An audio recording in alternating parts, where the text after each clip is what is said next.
Good afternoon, everyone. Nice to meet you. I am SaipulHamdi, and today I will present my work titled Characteristics of PM 2.5 Concentration at Bandung and Palembang from December 2019 to November 2021, measured by low-cost sensor. In this study, I have been collaborating with some researchers in my institute, one researcher from Bina Dharma University, and two professors from Nagoya University of Japan. Firstly, I will introduce you about PM2.5 and some meteorological factors impact to concentration of PM2.5. After this, I will explain you about data and method I used in this research. Then I will talk about the results of this work. And finally, this presentation will be closed by conclusions. Now, let's start with the introduction of this work. About 50% of total emission of dust in the atmosphere is PM10. This emission contributes significantly for atmospheric warming.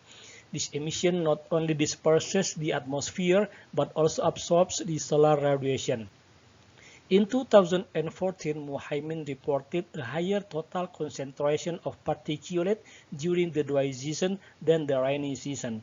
It is suspected by removal processes of contaminant or by washing out by rainwater.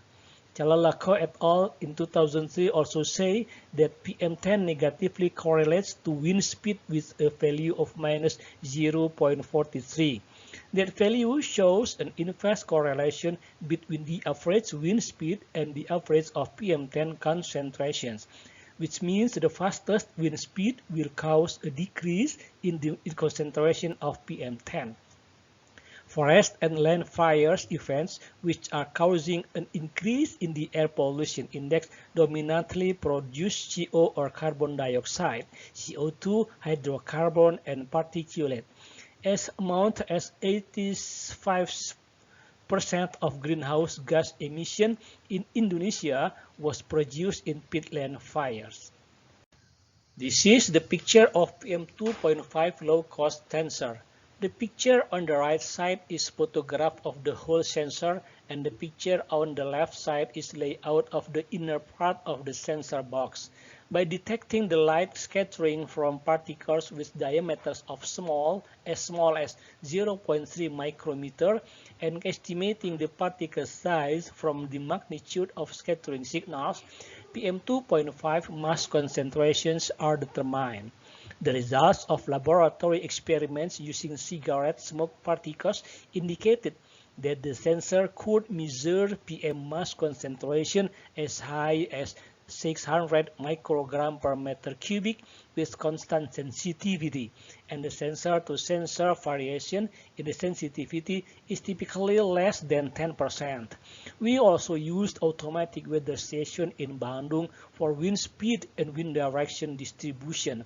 And we get wind data for Palembang from URL www.ogimed.com. The wind data we get from automatic weather station and downloaded from www.ogimed.com, then classified to be 6 groups following the Beaufort scale. The categories are calm wind, light air, light breeze, gentle breeze, moderate breeze, and fresh breeze. We converted the direction of wind from 16 directions like north, northwest, east, northeast, and so on to be 16 classes in degrees of direction. Then we generate the wind rows for Bandung and Palembang by using WR plot freeware.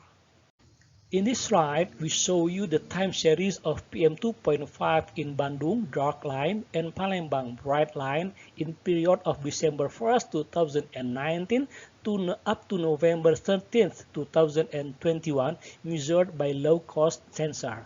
We can see clearly the PM2.5 concentration in Bandung is higher than in Palembang, but they have similar pattern. The lowest PM2.5 concentration has been recorded in the end of the year, and the highest concentration of PM2.5 has been recorded around mid-year. We are thinking about the rainy season in the end of year and the beginning of the year have impact to cleaning the particle in the air like washing out. And the higher concentration of PM2.5 in the mid-year correlate to very low rainfall. From the table on the right side, we can see the yearly average of PM2.5 2020 in Bandung is 127.7 microgram per meter cubic, while in Palembang is 19.7 microgram per meter cubic. Meanwhile, in 2020, this average of PM2.5 concentration is closely similar to previous year. This slide shows you about seasonal variation of PM2.5 at Bandung, left picture, and Palembang, right picture. We can see here there are two peaks in each location. The highest peak we call as primary peak and the secondary peak for another one. The primary peak in Bandung is occurred in the morning just after sunrises, but primary peak in Palembang is occurred in the evening just after sunset. We also notice here the value of primary peak in Bandung is higher than in Palembang.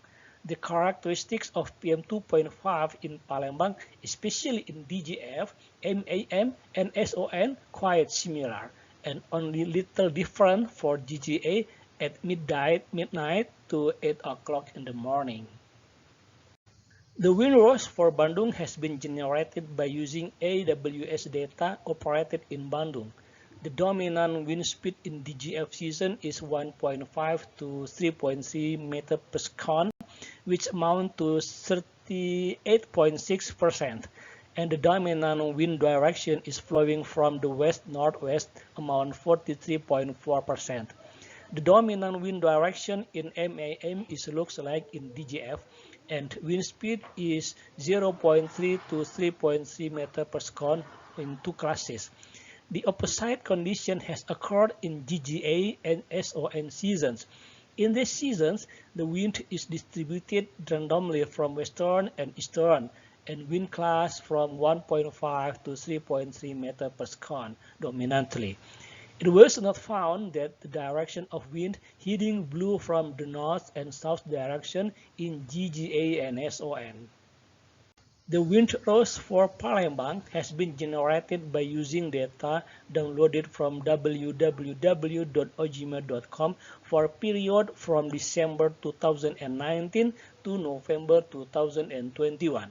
For GGA and SON, the wind blows from southeast and heading to Palembang. The wind speed in Palembang is commonly in range of 1.5 to 3.3 meter per second, or categorized of a light breeze, and a small concentration of wind speed is categorized as a gentle breeze. In light breeze category, wind fell on the face, leaves rustled, wind fan moved by wind, and small wavelets on sea. In gentle breeze category, some leaves and small twigs move constantly, light flags extended, and large wavelets on the sea. Finally, let me tell you about conclusion of our work. By the monitoring of PM2.5 concentration at Bandung and Palembang, it has been found different diurnal pattern of PM2.5 concentration for these two locations. The primary peak in each location are contrarily. The primary peak of PM2.5 concentration at Bandung occurred in the morning after sunrises. In contrast, the primary peak of PM2.5 concentration at Palembang occurred in the early evening after sunsets. Meanwhile, the long time series of monitoring shows that the daily average of PM2.5 concentration in 24 hours at Palembang is lower compared to the daily average of PM2.5 concentration at Bandung. The yearly average concentration of PM2.5 in Bandung and Palembang has over the threshold value for 15 microgram per meter cubic determined by Indonesian government. The characteristics of seasonal concentration of PM2.5 does not show significant differences for these two locations. Primary peak of seasonal variation of PM2.5 concentration in Bandung is higher concentration than in Palembang.